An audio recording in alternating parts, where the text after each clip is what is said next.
this is Dina. Welcome to my channel. I am back with another requested video. I had somebody ask me if I would show how to thread my machine and how to wind your bobbin and just how to kind of get started. So I thought I would show you how I change my thread, how I wind the bobbins, and how I actually clean lint and stuff out of my machine, and also how I change my needle. Okay, so this is the Singer Modern Quilter. Just remember, if you're new to sewing, of course, not all machines are set up the same way. Okay, some of them are set up a little differently, but they all end up doing the same thing. So anyway, this is again the Singer Modern Quilter. I've had this for 8 years. This is my workhorse. This thing works wonderfully. And so I've really enjoyed it. I did get this one at Joann's, but I don't think they sell it anymore at Joann's. I don't really know if they sell it anymore. But anyway, it is a good one, and there are a lot of really great machines out there as well. So anyway, this is what the machine looks like. And so let's kind of just start with where my stitches are and so forth, and just kind of what some of these things are over here. So I'm going to move you over just a little bit, kind of bring it in here. So as you see right here, down here at the bottom, this is my stitch length. Okay, so this one would be the width of my stitch, and this is the length of my stitch. And so I always keep it down here on the bottom one, and as you see, I can change it and it would change the number. Now, some machines that are not digital just have a number. The smaller number is going to be the smaller stitch. Okay, if you make it larger, like I usually keep mine on about a 2.5 stitch length, that's a good length for me. But like if I'm sewing up a scrunchie, like closing it up, I move it down to like about 2 to 1.8 is what I do. Okay, up here on the top, these are the different kind of stitches that my machine has. And I have probably over 100 different stitches. Let's see if I've got the little thing right in here. So I have, these are all the stitches on this machine. Okay, I can do letters and stuff too. I just never bother. But these are the stitches that can be done. I have 99 stitches on here that I can do. And y'all, I mainly just use the zigzag or the straight stitch. That's what I do. But I keep this around. You never know if I want to, change my stitch to something else. So that's kind of where your stitches are. Just remember, if you have a beginner machine, a lot of them aren't going to be digital like this. And just remember, the longer the stitch or the higher the number is a wider stitch, the smaller the number is a shorter stitch. Okay, hopefully that makes sense. Y'all, I'm no pro. I'm just going by what my machine does. Okay, normally I keep mine on a 1, or actually a 0, because that's a straight stitch for me. So, and if I want to use a zigzag, I'll usually use number 4. I like the number 4 stitch. Okay, so we're going to get over here, and I'm going to show you how to clean the lint out, and I'm going to show you how to change the needle. Some people don't know that. Okay, so this is the bottom of my machine. Okay, I've already taken out the thread from the top, and this is how I take the top off, and this is where my bobbin is. This is a drop bobbin. This is what I call it, because you drop it in. A lot of the older machines, the bobbin would go underneath the front, which these I think are much better. You don't have to, I mean, for me personally, I don't have to worry about the tension as much. So anyway, that is where the bobbin goes. So I'm going to take this off, move it over here to the side. There's my needle, of course. So for this, I'm going to go ahead and I'm going to change my needle. And I'm going to leave it on. I know normally you don't leave it on, but I want the light to be shining on there. So there's a little screw over here, and all I've got to do, and I have a little screwdriver that my machine came with. And I'm just going to unscrew it, and you can put your pressure foot down. And here's my needle. Okay. So, and then these are the needles that I use. This is the brand. Hopefully you can see that. Schmitz, I think it's called. SCHMETZ. I tried to use Singer needles on here, and I didn't like them. So I went to those, and I usually get this one. It's a 9014. That's the one I usually get. Sorry, it's not focusing too well there. Anyway, that's the ones I use, okay? So now to put the needle back in, and we can actually do this in a second, or we can do it now. It's not gonna really matter. But let's just go ahead and leave that off for a second.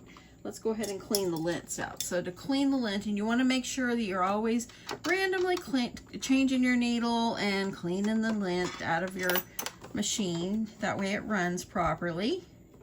So I have this little tool right here that came with my machine, and it unscrews the little screws. So you don't want to lose your screws. I've got a little plate over here on the side here that I'm collecting things in. Okay, and then I'm gonna go over here and get this one. And I'm trying not to bump my tripod here. So put my arm up underneath there so I can get this. Okay, hold on. I had to stop for a second because I had gotten that one pretty tight. And so now I can go ahead and remove. I just had to get that loosened up so I'd get that out. So got the little screws. So you're just gonna take this plate off. And I like to take off my the presser foot as well. There's a little lever behind that you can take the presser foot off. And now I'm able to take this off. Now, keep in mind when I normally clean this, I don't have my machine on, but I want you to be able to see it. So don't come for me if telling me I need to turn it off. I just want y'all to be able to see. So this part right here, it comes out. Sometimes lint gets down in here. As you can see, there's a little bit of lint there. So you can go through here. And this came with my machine too, this little brush. And you just kind of go clean. Mine's not too bad. I clean it on a regular basis when I'm sewing a lot. And y'all, just to let you know, my channel is not going to just be about sewing, okay? Y'all know I like all kinds of crafts.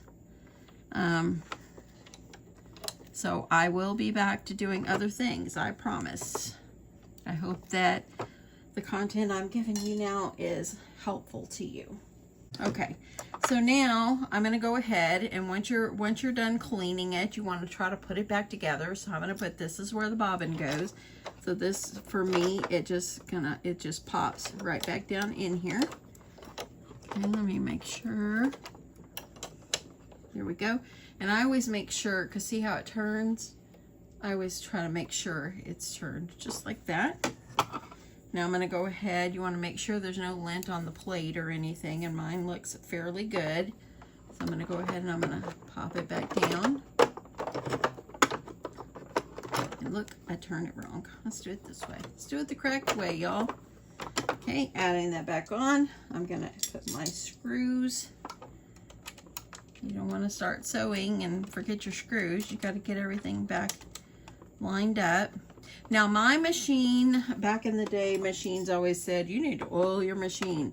I don't know about other machines, but I know for this one, mine only requires 1 drop of oil, like once a year up here in the top. And I don't even do that because I feel like it's running just fine. But according to the manual that it came with, it says 1 drop of oil. 1 drop, and not even to do it all the time. Okay, I'm just gonna try to make sure I get these all tightened back up so that one looks good. Sorry, I know my hand gets in the way here. It's a little spot, y'all. It's a little spot. Okay, there we go. Okay, making sure that's looking good. Now I can go back over here and I can put the presser foot back on. So this is gonna go, and on mine, I've got a little groove over the side. And I know that that goes to the inner part of the machine. And then all you're going to do is just come over here and grab it, and it just goes right up in. Okay, so now let's add our needle. So here's the needle. Mine has like a flat part on the back, and that's how I know where to go with my needle. So I'm going to go and I'm going to stick it back up in the hole where the needle goes. And y'all, I do this because I don't want to poke myself. I use the end of my screwdriver and I put it all the way up in there, and then I just tighten it. Okay, So there we go. So I got my needle back in, and now let's put some thread on the bobbin so we can add a nice fresh bobbin down here. Okay, we're gonna go to the top. Okay, so here's the top of my machine. This is where I put the spool of thread. I can also put it here as well, but I prefer it up here. Do you if you have different places to put your thread. I of course use Gutermann thread, and I'm fixing to run out here, but I don't want to waste what's on there, so I'm going to go with it. So how I put thread on the bobbin, here's a clean bobbin, is I bring it over and I put, it goes behind, and it tells me up on the top, it goes behind here. So let me do that again.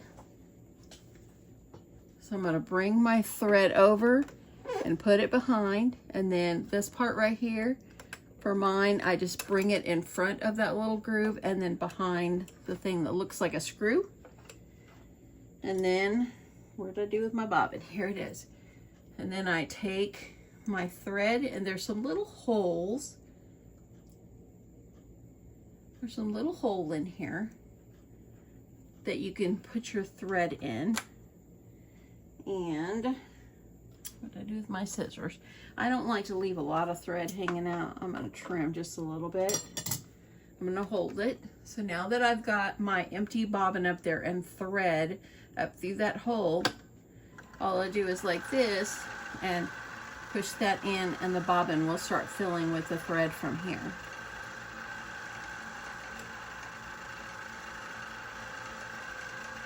And I'm just going to let it go until it's full.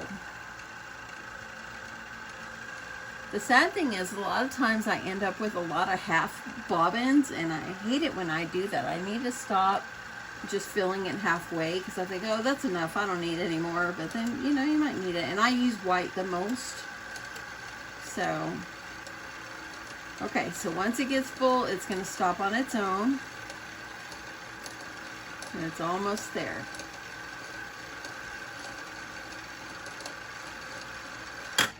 And there you go. So now you're just going to lift it up and take it off. I just trim, and let's get back down here to the bottom part of our machine. Okay, so here's our nice pretty full bobbin. Right here on my machine, I don't know if other machines are like this, it tells me exactly how to put the bobbin. So it tells me that the thread needs to be coming off the left side, but when I'm dropping it in, and then it goes underneath some little grooves in there. So all I do is drop this in, and let me put my presser foot up, drop my bobbin in. That's a drop bobbin, and y'all, I could be calling it wrong. I have a little groove right down here, and I don't know if I can get you any closer. Okay, see that?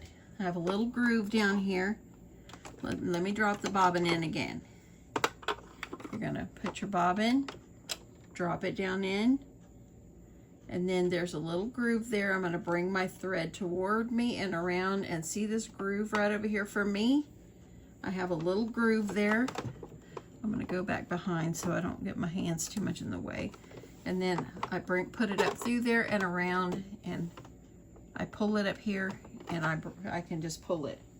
Now the bobbin is threaded where it needs to go.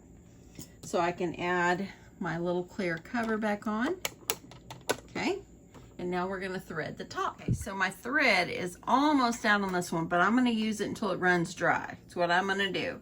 So for me, I'm gonna put my thread over here, and I'm gonna go back behind. Oops, I bumped something there. I'm gonna go behind, and then for me, my thread goes behind, and it's gonna go down here. So I like to hold this and make sure it pops into place. Okay, and then once you got it where it's popped into place, then I have some little groove right there that I can put my thread in. And remember, not all machines are the same way.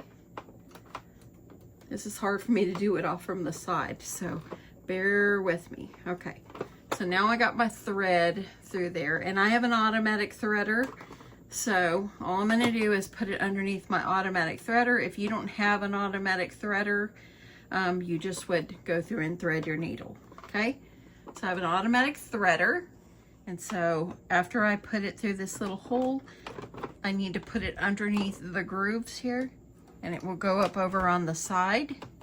And then I have a little thing over here on the side that I push down, and it will automatically thread my machine.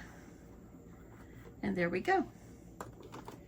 And that's how I thread my machine. Now remember, not all machines are the same, but they all have kind of the basic concept.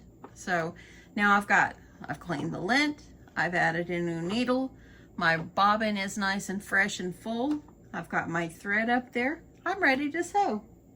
So let's see if I have a scrap. I want to do a little test run. So I have a scrap. This is from scrunchie I made earlier, so you just want to make sure. Oh, look at, I've got it on the zigzag. Now that's my zigzag. I'm going to put it over here back on the straight stitch.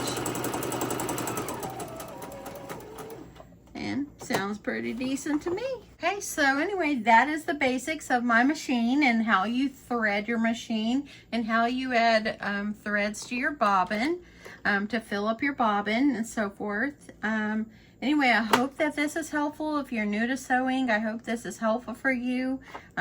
Katrina Holmes, she had asked me if I could make a video of how to do this because she has it on her bucket list to get herself a sewing machine. So I hope that she's able to get one soon, and I hope that if you are new to sewing and you don't take your machine out of the box because you're intimidated, pull it out of the box, add some thread, push the pedal, and go. Sew something beautiful, y'all. You can do it. I have faith in you 100%. Anyway, thanks so much for watching. I hope that you enjoyed this. I hope this was helpful, and I'll talk to you in my next one. Love you guys. Bye.